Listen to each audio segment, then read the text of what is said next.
Howdy folks, and welcome back to another episode of Random Acts of Violence with the mighty Jingles. Unlike The Good, the Bad and the Ugly, these are games that I actually played, so naturally they're not quite as good as the games that you see in The Good, the Bad and the Ugly. Of course, the flip side to that is that they're not quite as bad as some of the games that you see in The Good, the Bad and the Ugly as well, so, you know, there's always that. I'm in my E100 again, platoon with Quickie Baby and Ike. Quickie Baby also in his E100, Ike, as always, in his ever-reliable T110E5. And it's the Kharkov map, and I think this is only the second time I have ever played on this map. I really like this map. I keep seeing it in other people's replays, and it looks fantastic. And on the one other occasion where I've actually managed to get this map to come up, I have enjoyed it, but it just does not appear to be coming up in the rotation for me. As usual, I am not using premium ammunition in my E100. I am aware that most E100 drivers that you come across just spam high explosive anti-tank ammunition as if there was some kind of sale on it, but I have seen some amazing replays from people using nothing but high explosive, even though I'm not using any, and regular armour-piercing ammunition with this tank. So I have resolved to do better, and the only way to do better is to not use premium ammo. I do have 10 rounds loaded, but they've had, well, it's the same 10 rounds of heat that's been loaded in this tank for the last 3 or 4 months. I have never used any, and I'm doing alright. I've had games where I've done nearly 6,000 damage in this tank, just firing your standard credit purchased lousy 235mm penetration 150mm armor piercing ammunition. It works. You just have to be more careful about where you're placing your shots instead of trying to buy your way out of trouble by spamming heat at everything. I'm not saying that there isn't a time and a place when you should and probably are going to want to fire high explosive anti-tank ammo, but you don't have to be firing it every time you pull the trigger. And so far I've never really come across a situation in the E100, since I started trying to learn how to drive this thing without spending gold every time I pull the trigger. I've yet to come across a situation where I really need to be using it. And I'm positive it's making me a better E100 driver. One thing it's not doing is improving my navigating around Kharkov. I was basically heading for the thickest cluster of enemy tanks, and fortunately a real choke point there, and far too many friendly tanks getting in each other's way. So instead, Quickie Baby up to the north looks like he's in trouble, so I'm going to come round and support him. And generally speaking, when you're platooned up, you can't really do wrong backing up your platoon mates. And there you go. An angled E50. Just hit him in the right spot. Even 235mm of penetration is enough to give him serious problems. The other pain in the arse about constantly using heat ammo with this gun is that when you find yourself taking shots like this, you're just throwing money away. Side of a Centurion 7.1 does not need high explosive anti-tank ammo, and this thing takes so long to reload that if you're juggling between the two types of ammunition, it's often a case of, screw it, I've just got to spend the money and take the shot because I don't have time to switch ammunition types. Now this is where things start getting interesting. I'm going for that Centurion 7.1, and that's when I spot the Waffenträger 4 on my flank, so I have to go for it. I cannot sit here and let him shoot in my flank. I go over the edge, and plot twist. So, first things first. An unexpected E75. That just made things a hell of a lot more complicated. Also, I just took a hit from the right flank. There are no enemy tanks over there. The hell's going on? Let's just rewind the clock and see exactly what the hell is going on here. That is a friendly Leopard prototype. And it was a genuine mistake because he was trying to hit the Waffenträger and I just blundered into his way. Oh well. Accidents happen. But now I have an unexpected E75 to deal with. But I'm going to get the Centurion. Can't possibly miss from here. And me and my big mouth. But there's plenty of backup coming. Quickie Baby's recognised that I'm going full-on hero mode. The E75, by the way, is firing premium ammunition exclusively. Can't really blame him. I am in an E100 after all, and he was also aiming for the right spots, but planted my second shot right into his commander's hatch, and I only needed to penetrate him once. He was aiming for my turret ring. Now the turret ring on the E100 is 250mm thick. It's exactly the same thickness as the front of the turret, but The turret ring, unlike the turret front, isn't sloped. So the E75 driver knew exactly what he was doing. He was aiming for exactly the right spot and he was using the right kind of ammunition. Standard ammunition with the E75's 128mm gun has 246mm of penetration, so even at point blank range he was only going to penetrate my turret ring half the time, which is why he used APCR. Can't really fault him for it. And it's almost as if the fight just completely went out of the enemy team at this point. They were only losing 4-6, now it's 4-8. They just keep dying, but look at the map. They're completely surrounded. They're all in the same part of the town. They've got tanks coming at them from in front and behind. And they've all got something else in common. They're all further away from me than anybody else on my team. I'm in an E100. And I'm having to climb uphill to try to get into the last bit of this fight. There's only 3 of them left. Oh, God. They're all going to be dead before I get anywhere near them. Another one's just gone down. There's only 2 of them left. Waffenträger and a Batchat. You can see them on the map there. Look at this. They've got no chance whatsoever. The Batchat's bugging out. The Waffenträger is surrounded and out of friends. I'm trying to angle up for a shot at the Waffenträger, but Quickie Baby knows the map better than I do. And there we go. He takes the kill. I figure, screw it. I'll just farm some loser points. Drive into the cap circle while they're chasing the Batchat down. We're never going to catch the Batchat. He disappeared and... oh! Plot twist! Yes! Thank you! Probably coming back to try to get some base defense points, and suddenly an E100. Next up, we've got an M103 platoon. Again, it's me, Quickie Baby, and Ike. We're in Rutenberg on Fire. It's a tier 9 maximum game. We're top tier tanks. M103 is a very, very good tank. Its biggest drawback is probably its low ammunition capacity. It only carries 33 rounds of ammunition. It's very easy to run out if you get yourself into a protracted game in this thing. The gun is very, very good though. It's the same gun that you get in the T110E5. 258mm of penetration with standard armor piercing ammunition. You really don't need to be using high explosive anti-tank ammo with this thing. Accuracy is a little suspect though. It's 0.37 as opposed to 0.35 with the same gun on the T110E5. And yet I don't really find the thing to be inaccurate. I tend to hit what I'm aiming at with this gun most of the time. We're being hyper aggressive here, by the way. There we go. I'm not going to hang around. They've all fired, most of them have fired already. We do take a couple of hits getting across, but now we're exactly where we want to be. And this gun reloads very, very quickly.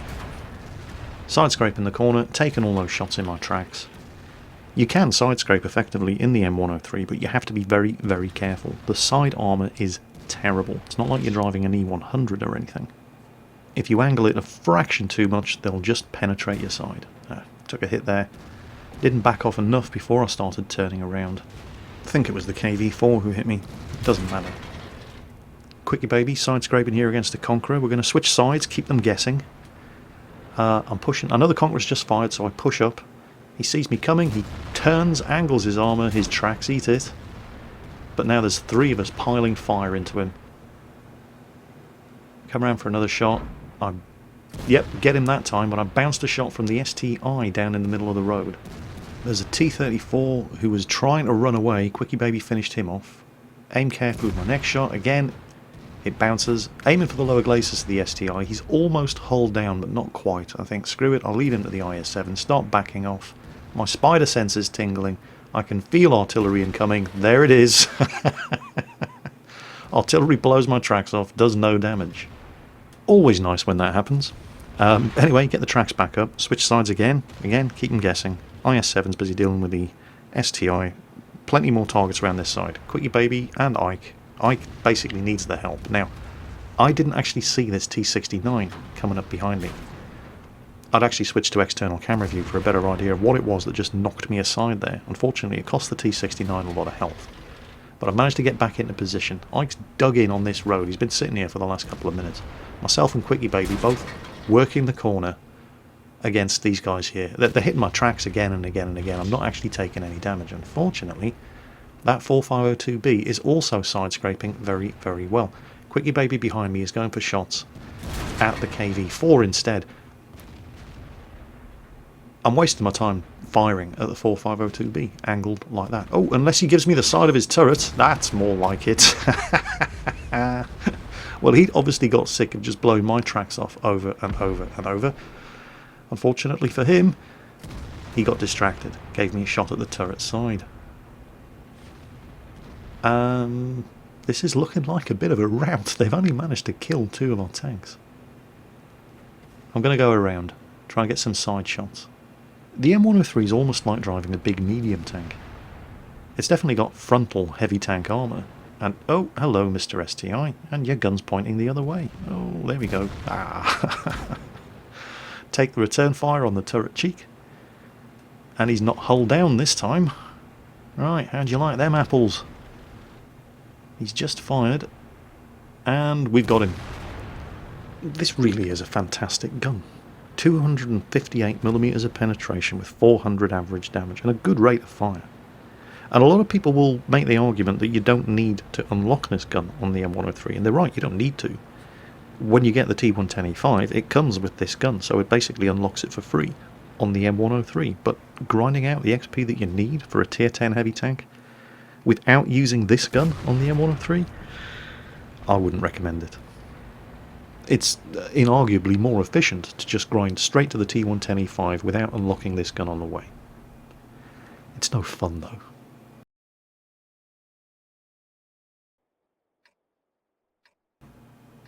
Final replay of the day. It's a fun game. It's a KV2 platoon. It's me, Ike, and Quickie Baby. It's playing on Quickie Baby's live stream. This is one of the last games that I played before heading off to Gamescom.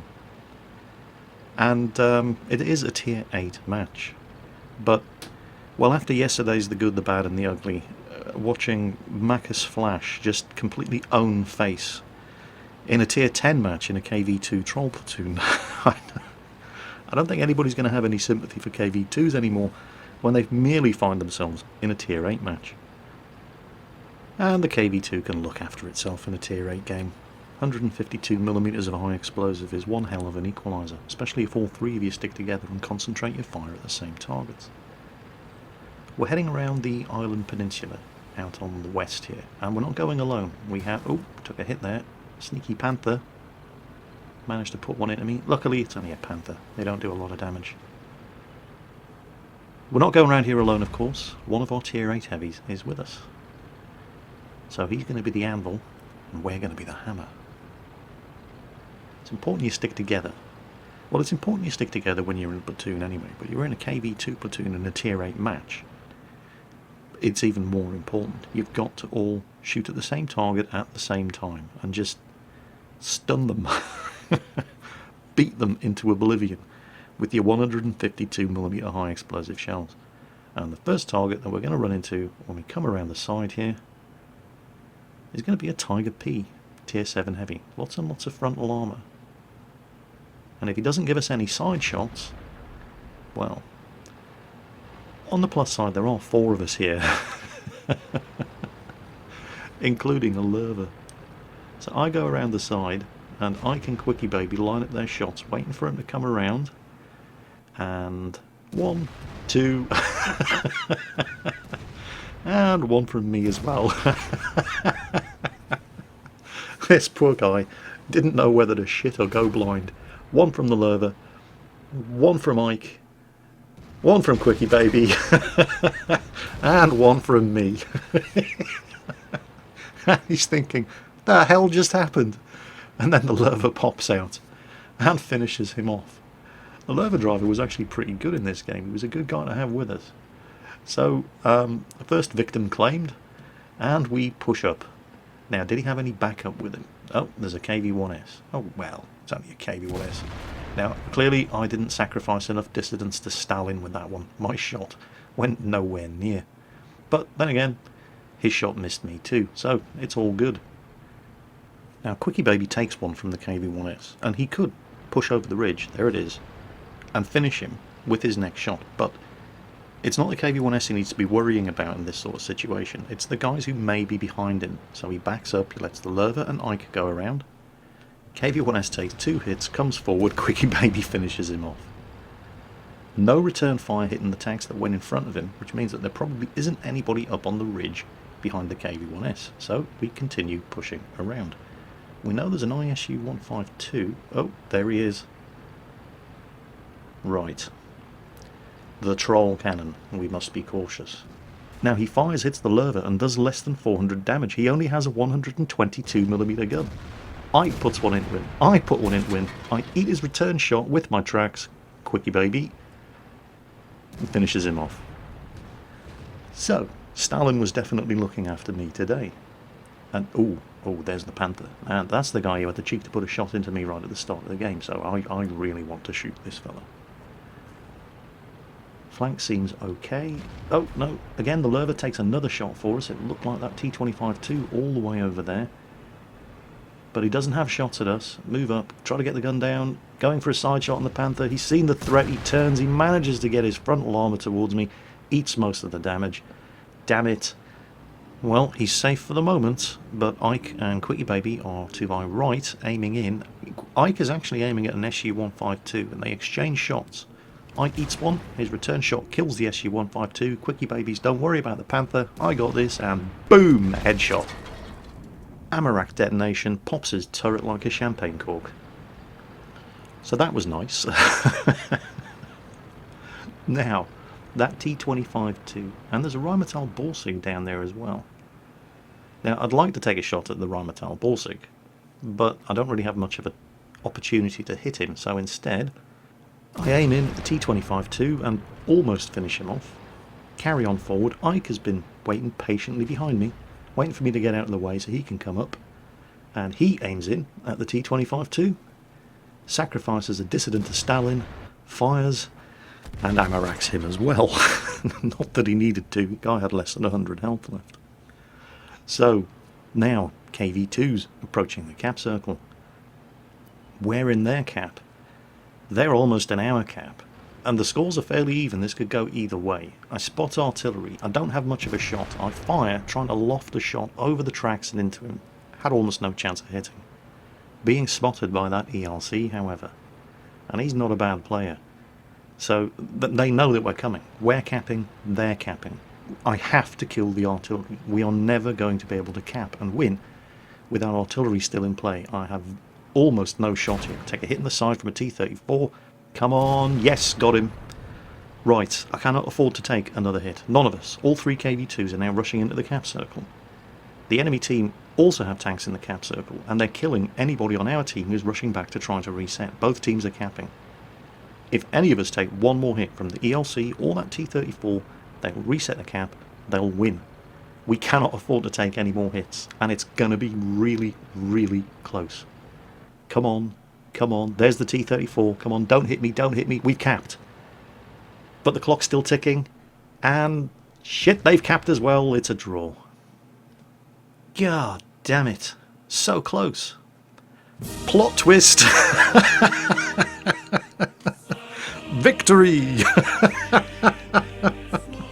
Unbelievable. We did it. We managed to cap. There must have been a fraction of a second in it, but KV-2 platoon victorious. We're in your base, capping your flag. And all except for the Lurver, who played a good game. KV-2s, bottom tier tanks, 3 out of the top 4 on damage and experience. Strong tank, made in Soviet Russia. Best tank in the world. Well, I hope you enjoyed today's video. As always, take care on that battlefield, and I'll catch you next time.